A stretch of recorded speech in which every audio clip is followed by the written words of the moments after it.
Ora viva, caro teleouvinte! Bem-vindo a mais uma emissão da Telebomba, da Bomba na História. Esperamos que se encontre em perfeitas condições físicas, psíquicas e afins. Esperamos também que ao nível de tudo aquilo que tem a ver com SARS-CoV esteja resolvido e esperamos também que esteja entusiasmado para assistir a mais uma emissão. Desta vez falaremos de Portugal, no novo quadro internacional. Portanto, vamos falar de Portugal após o 25 de Abril. Como é que Portugal se integrou nas diferentes organizações internacionais, nomeadamente na CEE. Pois bem, caro teleouvinte, fique desse lado, fique atento, acompanhe-nos, porque esta emissão é de luxo. Bem-vindo, caro teleouvinte, fique bem, fique connosco, Telebomba no ar, bombemos juntos.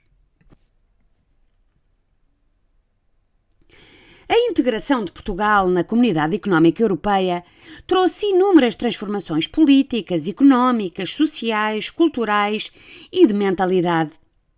Depois do isolamento e do papel periférico de Portugal durante décadas, a integração na Comunidade Europeia possibilitou que os portugueses pudessem viver a experiência europeia. O atraso do país face aos parceiros europeus permitiu a Portugal beneficiar de um vasto conjunto de fundos estruturais e de coesão que o aproximaram da Europa. Construíram-se infraestruturas, desenvolveu-se o ensino, a ciência, a tecnologia e o país modernizou-se. A integração europeia contribuiu igualmente para a consolidação da democracia. Os portugueses adquiriram novos hábitos de consumo e culturais, elevaram os seus padrões de vida e aumentaram o seu nível de escolaridade. Assistiu-se a uma profunda transformação do país em termos sociais, culturais e das mentalidades. As relações com o mundo da lusofonia e com a área ibero-americana marcaram a política externa portuguesa nas últimas décadas. Estabeleceram-se acordos de cooperação e desenvolvimento e procurou-se promover a língua portuguesa no mundo.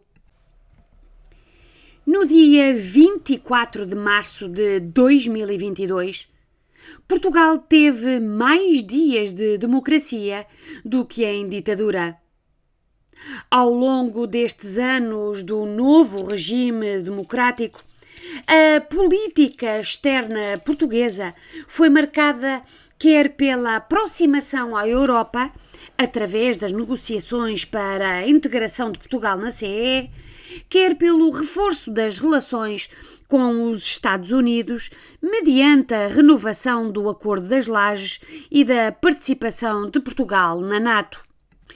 Procurou ainda valorizar-se a posição de Portugal no Atlântico Sul, como mediador entre a Europa e os países de expressão portuguesa, beneficiando da ligação com os novos países nascidos da descolonização.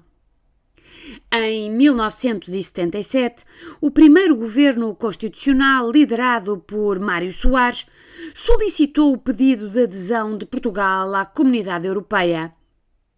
A 12 de junho de 1985 foi assinado o Tratado de Adesão. Mário Soares, primeiro-ministro de Portugal na altura, assinou em Lisboa, no Mosteiro dos Jerónimos, o tratado que fez de Portugal país membro da Comunidade Europeia. No mesmo dia, em Madrid, a Espanha assinou o Tratado de Adesão à Comunidade Europeia. Estava assim constituída a Europa dos 12. Vejamos imagens deste dia.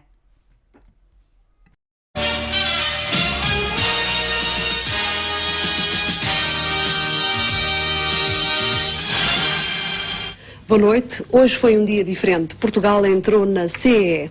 Eram 10h20 da manhã quando nos claustros dos Jerónimos se formalizou o Tratado de Adesão. 1986, 1 de janeiro. Portugal entra na Comunidade Europeia. O Tratado de Adesão fora assinado em 12 de junho do ano anterior. A cerimónia começara na Torre de Belém e continuara nos Jerónimos. A RTP coubera a transmissão em direto. Foram 14 horas de uma emissão contínua, totalmente dedicada à entrada de Portugal na CEE. A sondagem foi feita há menos de uma semana entre a população maior de 18 anos residente nas regiões da Grande Lisboa e do Grande Porto.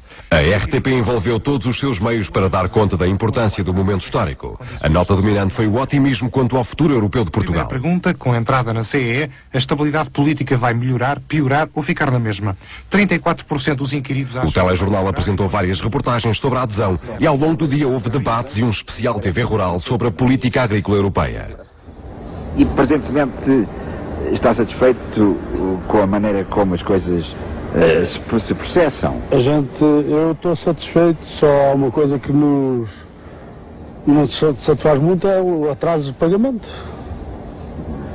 Só isso é que, e como sabe, o agricultor pequeno tem mais que razões para precisar da massa mais ou menos na altura, porque isto é tudo fraco e tal. Conversando com outro colega seu há pouco, veio à baila até a circunstância de que na Comunidade Económica Europeia, na qual agora também nós entramos,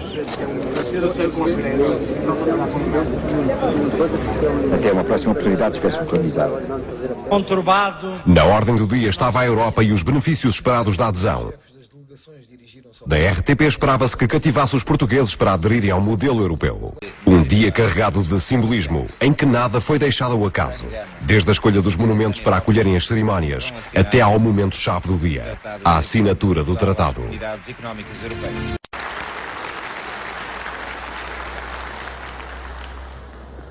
Ilustres plenipotenciários, minhas senhoras e meus senhores, nestes claustros, velhos de 4 séculos, juntam-se hoje o passado e o futuro de Portugal. Ao realizar aqui a cerimónia histórica da assinatura do Tratado de Adesão de Portugal às comunidades europeias, quisemos sublinhar que a fidelidade às nossas raízes e tradições constitui condição essencial para a construção do futuro.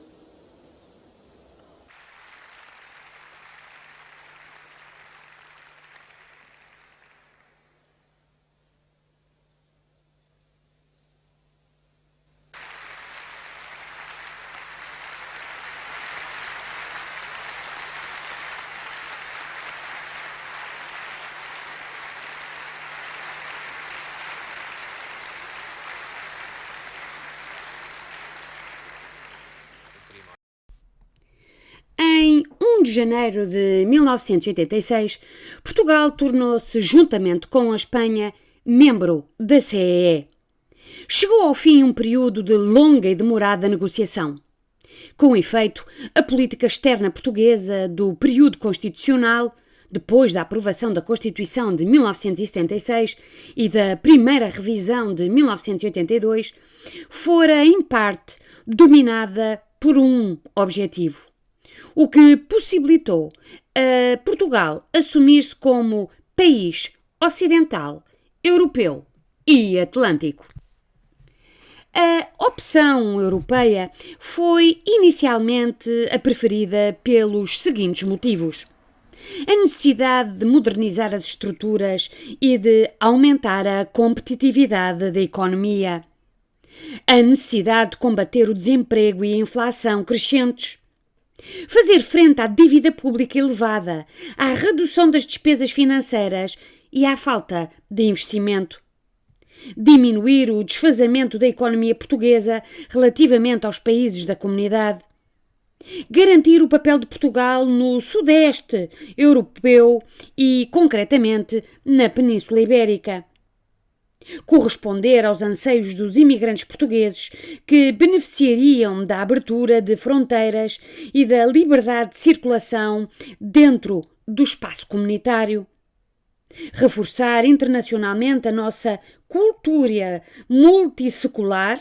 a língua portuguesa, a tradição multicultural e multirracial. Em termos políticos, a adesão de Portugal concretizou-se num clima de estabilidade política interna e constituiu uma garantia de consolidação das instituições democráticas, pondo fim a derivas revolucionárias. A situação periférica de Portugal face à Europa foi atenuada com a integração no projeto europeu, que lhe conferiu uma maior centralidade e aproximação aos centros de decisão. Portugal passou a integrar os órgãos europeus através da eleição de deputados e da nomeação de comissários, a assumir rotatividade da presidência ou a promover iniciativas no quadro das comunidades e do Parlamento Europeu. A caricatura que estamos a ver ilustra o lento andamento das negociações. O galo de Barcelos, no corpo de um caracol, revela a lentidão das negociações para Portugal chegar a Bruxelas.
A análise das grandes tendências de evolução da economia portuguesa no período de 1986-1991 permite situar o contexto global em que se processou o desenvolvimento e a modernização da economia e da sociedade portuguesa, impulsionado pelo choque externo da adesão à Comunidade Europeia, bem como as suas insuficiências, desequilíbrios e limitações. A integração europeia exigiu empenho dos agentes económicos portugueses no sentido de modernizar a agricultura, a pesca e a indústria, o que foi parcialmente conseguido com o contributo dos fundos europeus. A transferência de verbas dos fundos comunitários estruturais e de coesão, como o FIOGA, o FEDER, o PEDAP e o PEDIP, permitiu a recuperação do atraso económico do país e a modernização da economia, apesar da permanência de dificuldades e desequilíbrios. Entre 1986 e 1991, os resultados globais foram positivos, com a abertura comercial e financeira, o crescimento da produção e a diminuição do desemprego. O país cresceu com rapidez no período entre 86 e 91. A partir de 1986, beneficiando de um ciclo de significativo crescimento económico, assistiu-se a um período de expansão do emprego, que se refletiu numa significativa redução da taxa de desemprego. Entre 1986 e 1991, a economia portuguesa conheceu um notável desenvolvimento, tendo crescido acima da média europeia. Este movimento à escala nacional de abertura e internacionalização da economia inseria-se no contexto do processo de globalização das atividades e dos mercados da tríade Estados Unidos-CEE, União Europeia-Japão. Apesar das dificuldades, o país ultrapassou as principais etapas com sucesso. Os primeiros anos de adesão registaram progressos evidenciados, ao fim de cerca de 15 anos, no aumento do produto per capita, a convergir com a Europa.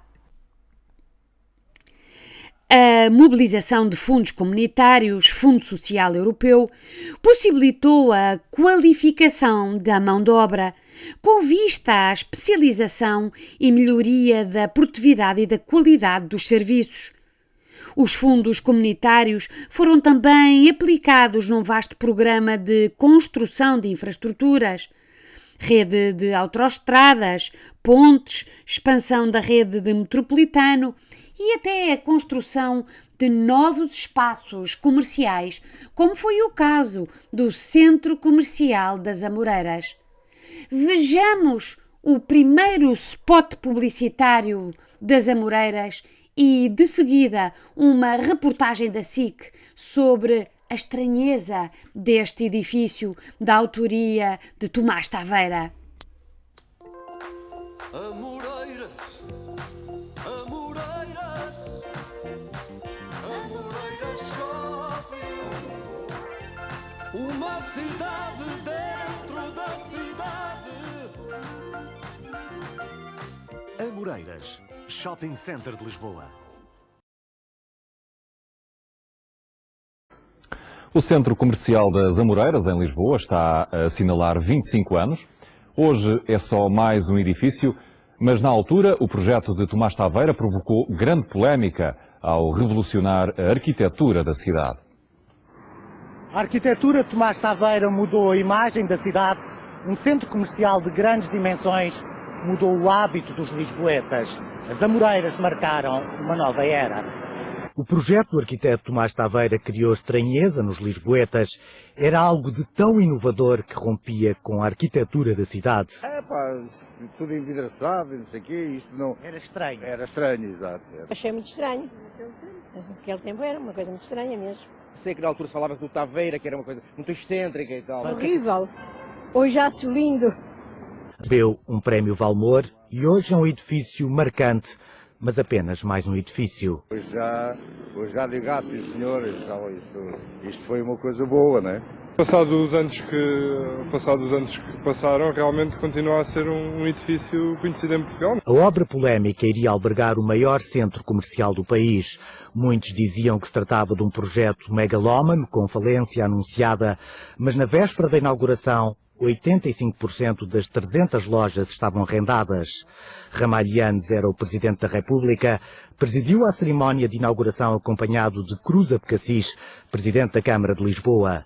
O autarca do CDS era o maior defensor da obra e, em resposta aos contestatários, chegou mesmo a dizer que o primeiro atentado ao perfil de Lisboa foi quando se derrubaram árvores para construir o Castelo de São Jorge. Ir ao centro comercial passou a ser um programa e não uma simples ida às compras, um hábito que se enraizou e fez nascer novos e muitos maiores espaços comerciais. 12 anos depois apareceu o Colombo, que roubou muitos dos frequentadores mais jovens e massificou o conceito de ir ao centro comercial. As Amoreiras adaptaram-se e a aposta passou a ser no tipo de clientes. Hoje é um espaço comercial conotado com a classe média alta. É mais civilizado, com menos gente e gosto mais. O ambiente é agradável, é muito agradável, gosto. Estou sempre a renovar coisas e eu acho que sim, que é agradável. E a frequência? A frequência também, não é má. É bastante mais selecionado que no continente, que no Colombo. É mais finesse. É um centro comercial em si pequeno, mas tem tudo e mais acessível. Eu gosto aqui. Não tem estação de metro por perto, o que ajuda a fazer a triagem dos frequentadores. Tem lojas de luxo exclusivas e Respira Saúde. Por aqui passam por ano. No setor terciário, assistiu-se à expansão e ao desenvolvimento do turismo. uma importante fonte de receita. Implementaram-se algumas reformas do Estado, da administração pública e de combate à inflação. A diminuição do desemprego, a melhoria das regalias sociais e o crescimento das remunerações possibilitou o aumento do consumo privado e a melhoria do nível de vida dos cidadãos. A dívida pública decresceu e a inflação diminuiu significativamente. A conjuntura internacional do início da década de 90 foi marcada por dificuldades. Os sinais de abrandamento fizeram-se sentir também na Europa e a crise fez-se sentir em Portugal a partir de 1992. A situação de prosperidade de Portugal abrandou com o PIB a desacelerar para valores na ordem dos 2,3%, contrastando com a média de cerca de 4% dos anos anteriores. As exportações declinaram, o consumo interno privado caiu, o investimento estrangeiro declinou e as remessas dos imigrantes e as receitas do turismo diminuíram. Apesar do afluxo de capitais oriundos dos fundos estruturais e de coesão, os problemas estruturais em setor-chave persistiram, como no caso da agricultura, das pescas e da indústria, na medida em que não se realizaram reformas estruturais com vista a tornar o país mais competitivo no quadro da economia europeia. A recessão de 1992-93 deixou marcas a Portugal e viu a sua população desempregada aumentar. A economia portuguesa assistiu a uma recuperação a partir de 1994. As privatizações contribuíram para aliviar as contas públicas e aumentar as receitas do Estado. A inflação diminuiu, as taxas de juro desceram de forma significativa, os salários aumentaram, o que estimulou a procura interna, ao mesmo tempo que as exportações aumentaram, permitindo o crescimento do PIB. Este período foi marcado pela corrida ao crédito barato por parte do Estado, das empresas e das famílias. Assistiu-se ao desequilíbrio da balança comercial.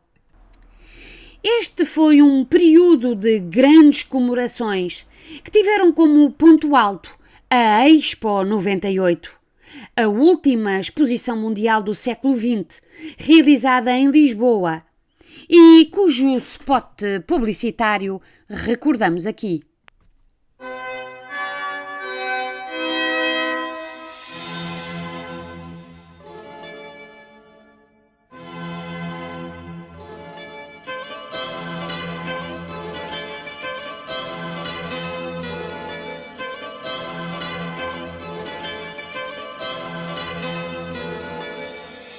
Os oceanos, onde toda a vida começou. Os oceanos, um património para o futuro. Este é o tema da Expo 98. Um pequeno passo para Portugal, um grande passo para o mundo. A Expo 98, venha mergulhar no futuro.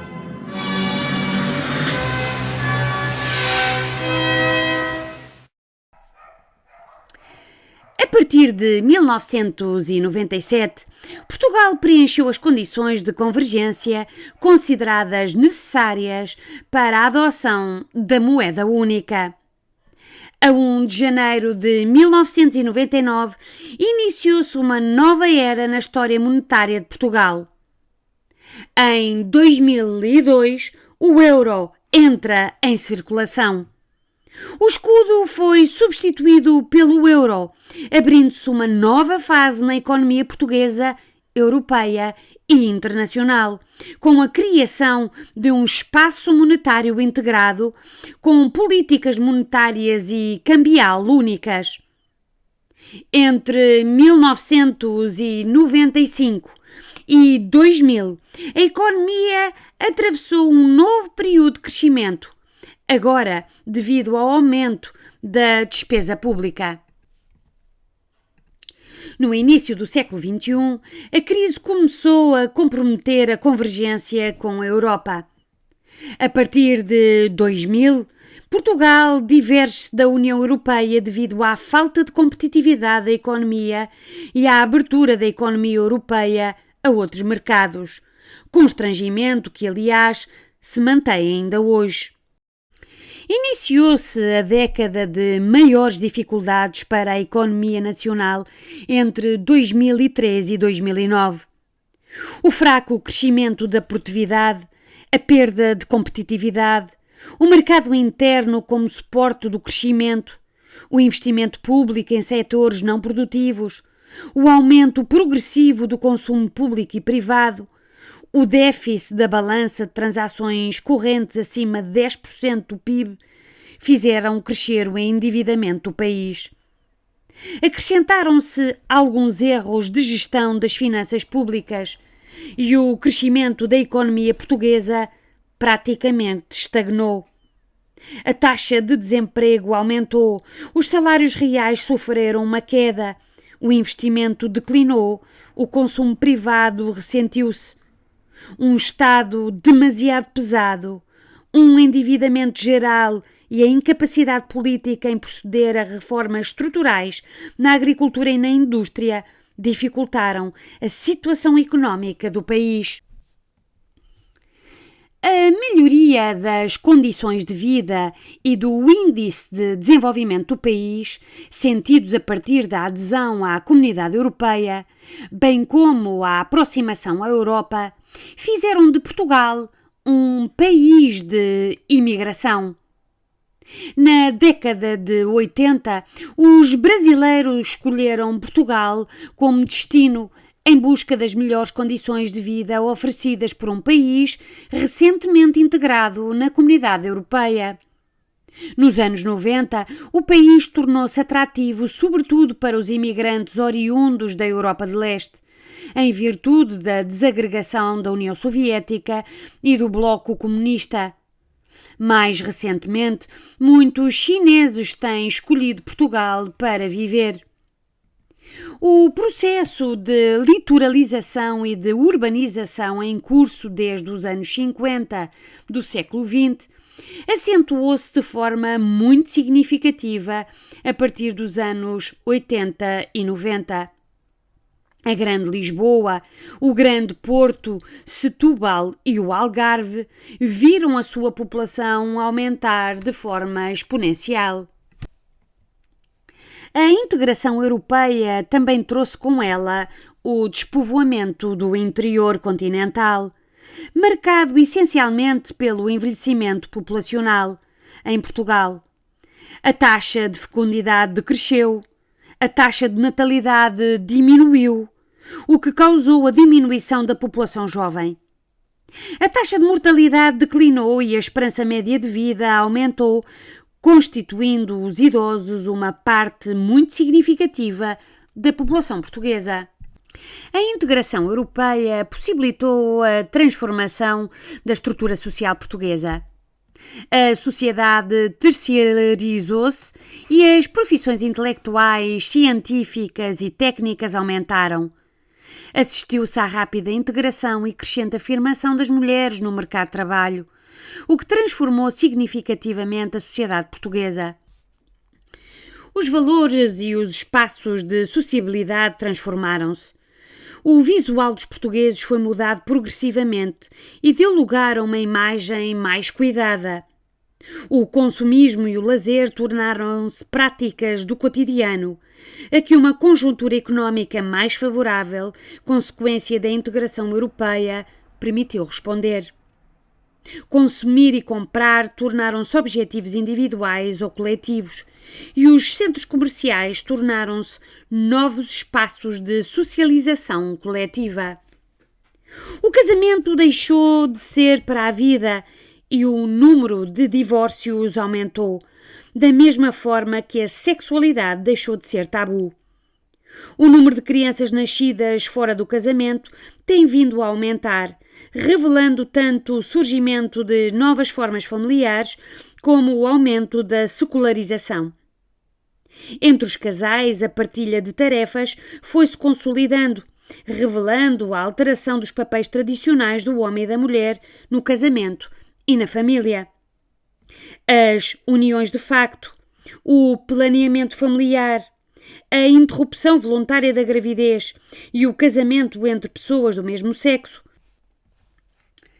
A democracia portuguesa está indissociavelmente ligada à Europa. Não nos esqueçamos de que a adesão à Comunidade Europeia foi solicitada em 1977 com uma argumentação essencialmente política.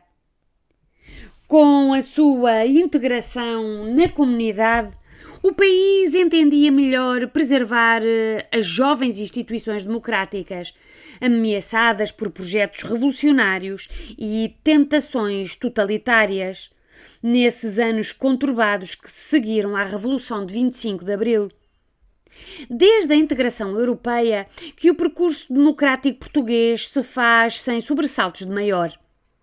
O contacto estreito com modelos e padrões de intervenção pública comuns aos países europeus, a convivência entre os políticos de múltiplos países com sólidas tradições de democracia, o contacto de instituições homólogas, os acordos, os compromissos, foram criando teias e vínculos essenciais ao fortalecimento da sociedade democrática.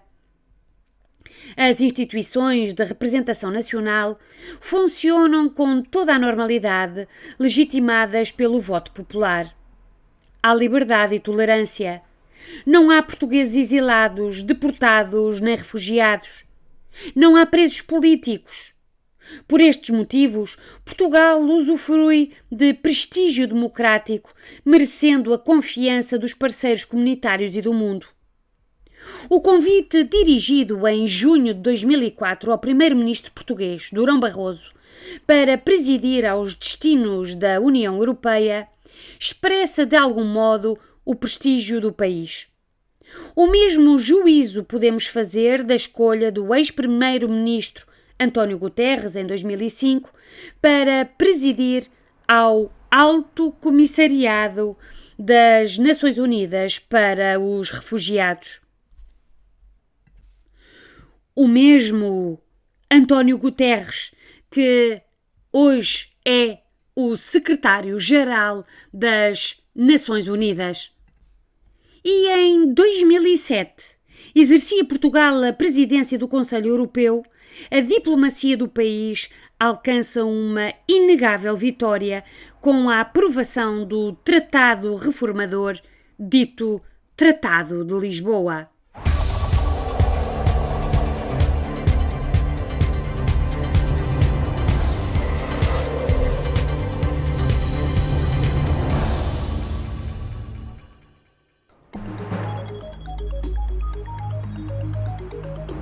O Tratado de Lisboa, assinado em dezembro de 2007, entrou em vigor a 1 de dezembro de 2009. Alterou o Tratado da União Europeia e o Tratado da Comunidade Europeia, que passou a designar-se TFUE, Tratado sobre o Funcionamento da União Europeia. As regras de funcionamento da União eram no essencial as mesmas desde a sua criação. Ora, o que funciona bem a 6 já não é adequado quando a União se alargou a 9, 10, 12, 15, 25, 27 e atualmente 28. O Tratado de Lisboa procurou assim agilizar os mecanismos de decisão. As principais inovações foram, primeiro, reduzir significativamente os casos em que o Conselho deliberava por unanimidade. Segundo, reforçar os poderes legislativos do Parlamento Europeu e duplicar os casos em que é necessária a codecisão. Terceiro, reforçar os poderes dos Parlamentos Nacionais através do novo mecanismo de controle da subsidiariedade. Quarto, criar a iniciativa dos cidadãos, ou seja, os cidadãos passam a propor leis. Quinto, consagrar a Carta dos Direitos Fundamentais com valor jurídico vinculativo. E sexto, criar o cargo de Alto Representante para os Negócios Estrangeiros e Política de Segurança, que é simultaneamente Vice-Presidente da Comissão, acabando com a diplomacia paralela entre Conselho e Comissão. Até à década de 90, a política externa portuguesa assumiu uma vertente continental, pois voltou-se essencialmente para as relações com a Europa. A partir desta altura, depois de uma maior estabilização política e social nas ex-colónias, a política externa portuguesa desenvolveu-se também no quadro atlântico. Portugal passou a centrar as suas atenções não só nos países da União Europeia, mas também nos países lusófonos e na área ibero-americana. Os países africanos de língua oficial portuguesa, PALOP, desempenham um importante papel no plano geopolítico. Para além da ligação afetiva e da língua portuguesa, constituem-se como polos económico-estratégicos relevantes. A falta de infraestruturas, de recursos humanos e técnicos levaram Portugal a estabelecer protocolos de cooperação em diferentes domínios: institucional, comércio, saúde, ciência, educação, formação de recursos humanos, tecnologia, cultura, economia, com vista a contribuir para o seu desenvolvimento. A ação de promoção do desenvolvimento económico, social e cultural nos países de língua oficial portuguesa tem sido feita no âmbito do Instituto Português de Apoio ao Desenvolvimento. No caso da Angola, a cooperação tem-se feito sentir no setor energético, com a parceria entre a Galp e a Sonangol. No domínio da construção civil e das obras públicas, destaca-se a presença de importantes construtoras portuguesas, como a Soares da Costa, a Motengil ou a Teixeira Duarte. Em Moçambique, as parcerias ocorrem no plano da administração interna, da educação e das finanças. No caso da Guiné-Bissau, a cooperação faz-se sobretudo no setor empresarial, que, através de parcerias com empresas portuguesas, obtém fundos e financiamento para o desenvolvimento de projetos. Em Cabo Verde, desenvolveram-se planos de luta contra a pobreza e promoção do desenvolvimento, tendo Portugal desempenhado o papel de mediador entre este país e a União Europeia. No caso de São Tomé e Príncipe, Portugal assume-se como um parceiro económico e de cooperação. Os PALOP têm-se mostrado também importantes mercados de exportação que contribuem para o crescimento de algumas empresas portuguesas. Importa referir que este tem sido um processo delicado devido às economias precárias destes países que compõem os PALOP, mas, como já referimos, surgem também como importantes mercados de exportação. No âmbito da lusofonia, criou-se em 1996 a Comunidade dos Países de Língua Portuguesa, CPLP, constituída por Portugal, PALOP, Brasil, Timor-Leste e, desde 2014, Guiné Equatorial. A cooperação multilateral por intermédio da CPLP tem por objetivos promover a cooperação e o desenvolvimento entre diferentes áreas, defender os valores democráticos, os direitos humanos, o Estado de Direito e a justiça social, estabelecer relações de cooperação com organismos internacionais, nomeadamente a ONU, e regionais, como a União Europeia, e afirmar internacionalmente os países da CPLP, assim como promover e difundir a língua portuguesa. O Brasil tem desempenhado também um importante papel na política externa portuguesa, não só pelos laços de amizade, mas também devido à posição geoestratégica e económica de ambos os países. O Brasil assume-se como um importante mercado para as empresas portuguesas no setor das telecomunicações, da energia e da construção. Em forte expansão, o Brasil integra o Mercosul, o que o torna atrativo para os empresários portugueses, afirmando-se também como um mercado de trabalho. Portugal, especialmente durante os anos 90, foi um país que acolheu inúmeros brasileiros por estar a viver um período de crescimento económico, mas também por facilitar a ligação entre o Brasil e a Europa.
E foi assim, cartela ouvinte, que chegamos a mais um final apoteótico destas emissões, também elas apoteóticas, da Bomba na História.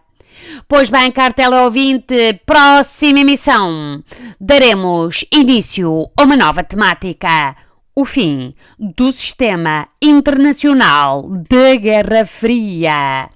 Até lá, cartela ouvinte, siga-nos no canal do YouTuber, esse canal interativo onde nós colocamos tudo o que é vídeo de interesse histórico-cultural. E não se esqueça também, cartela ouvinte, de divulgar este movimento interplanetário. #Eu aprendi com a bomba.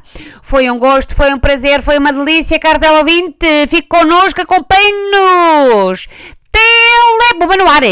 Bombemos juntos.